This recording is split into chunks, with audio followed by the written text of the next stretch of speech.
Hey, it's Lisa Rothman, the founder of StopFamilyConflict.com. I'm dressed in this festive way because it's the end of the year and I'm headed with my family to my dad's house for a party. So this will be a quick video about what I see as a real opportunity for everybody as we transition from the old year to the new. This is a time for reflection. Typically things slow down a bit and we can ask ourselves, what are we enjoying about what's going on in our relationships so far? And what is it that we want to change and perhaps look at in the new year?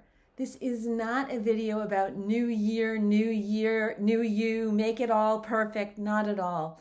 But it is an invitation to think about where you've been and where you want to go as it relates to family conflict. And in the description of this video, I'm offering something for free to support you with that, to go deeper with that. But maybe this video in and of itself can be a contribution to you in terms of, what you're thinking about, and not in the sense of like, oh gosh, let's do these New Year's resolutions, which I am completely skeptical about and which research has shown typically don't work very well anyway. Okay, but in this quieter time, I invite you to map the gap between the relationships, the vision that you have for your family, and the conflicts that are standing in the way. And so I want to talk about a two-part exercise for doing that and what the benefits of each part of that exercise are.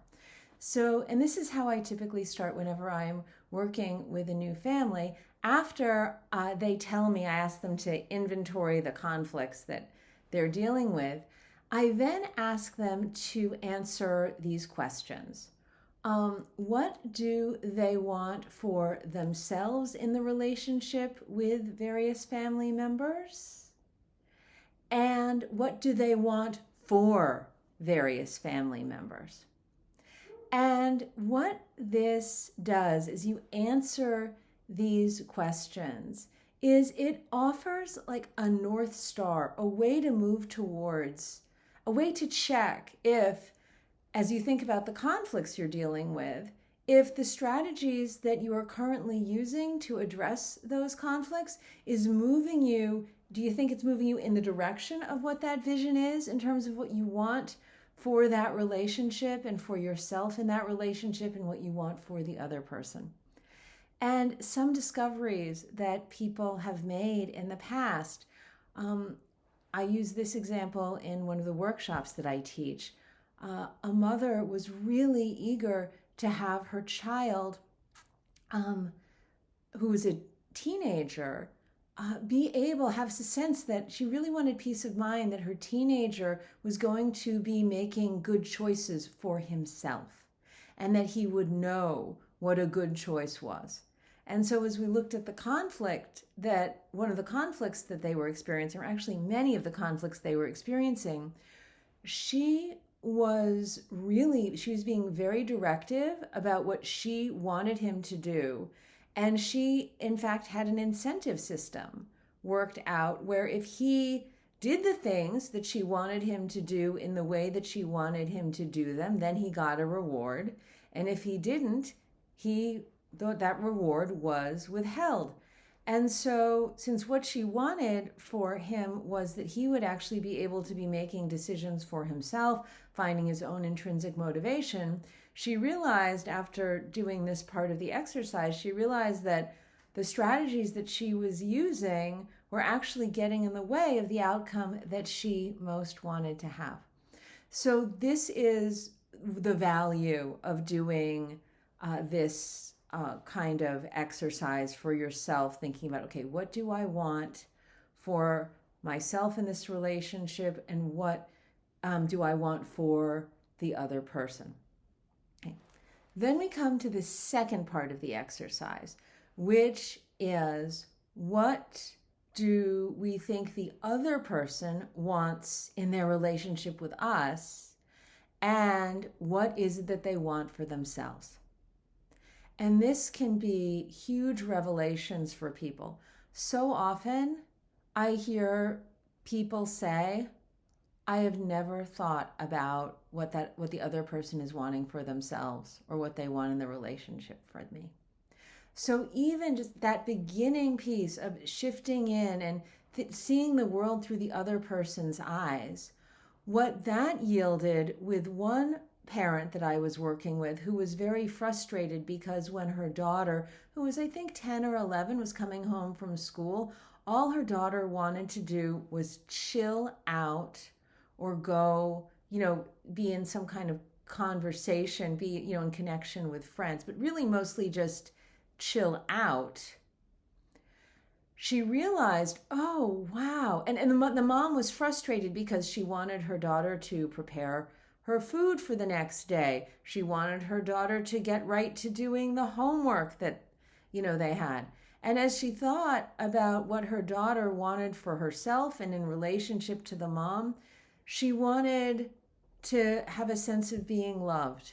And she also probably, in terms of what she wanted for herself, she wanted to have some rest and ease and flow after a whole day that had been chock full of scheduled activities that she, had done her best to navigate, plus after school activities. Sometimes it was a church group. Oh, her mom realized, oh, it's not that my daughter is opposed to making her own lunch. It's simply that in terms of what she wants for herself, and actually what she needs for herself, is some downtime. So that's the second part of the exercise, where you start realizing the very compelling reasons typically that the other person isn't going along with your program, and that is what is creating the conflict. And from there, maybe that's all you need. And maybe in doing this, you're like, oh, okay, I see new possibilities, and you have some next steps. However, there can be real challenges because sometimes when we ask ourselves the question about what does the person want for themselves, so that we can then ideally meet them where they are at, while still holding on to what's important to us, and then co-create a new solution that works better for everybody. Sometimes what happens when we realize where they are at is we don't like where they are at. And so we don't want to meet them where we are at. And typically we have a lot of fears about that. And so one example of that could be, let's say the child, it's getting later and later at night, and in terms of what they want for themselves, they want to have lots of connection with their friends, and they are achieving it by playing a game online with them. And what the parent wants for them is rest. The child is completely uninterested in rest. The child is interested in connection, and I'm also guessing flow and autonomy and choice. That's where they are at. And the parent is getting really, really worried about, oh, but the rest is going to be compromised. And what do you do then? Okay. And so that is where this offering that I'm making comes in. Because if, as you do this exercise, you realize what this person wants for themselves is not what I want for them, there are additional strategies we can use and questions to ask to figure out a way to find common purpose, come together, and move forward together, as opposed to into a conflict, as opposed to being in that conflictual space that we have been in. And so that's what we're going to be doing on January 1st. And I really hope that you can join me. The intent is for you to not only map this gap, but also get some steps that are manageable, some next steps for you that could work for you. And it is my intent to meet you wherever you are at, to support you in transforming relationships in the new year in ways that work for you and everybody in your family. And in addition, even if you don't have any, big conflicts jumping off, this is still an opportunity. If there's someone in your life who you realize, gosh, I really wish I was closer to them, I'll be offering ideas for how to make that happen as well. All right, details are in the chat. Bye for now.